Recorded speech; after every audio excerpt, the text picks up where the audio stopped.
Guys, it's HMD back to review, and today we're gonna have a look at the Marvel Universe Mighty Beans Target exclusive pack. And this is Doc Ock as the Visible. So yeah, let's open this up. Baby up.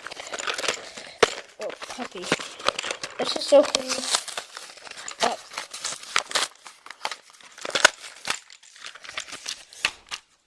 So we have Doc Ock with all his tentacles in the green outfit.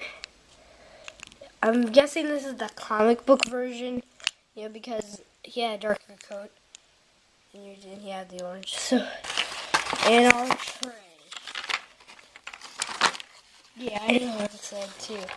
Is we got another Storm Bean. Come on.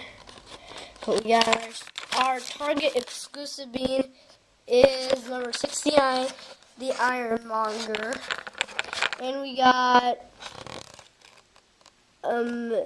Submander.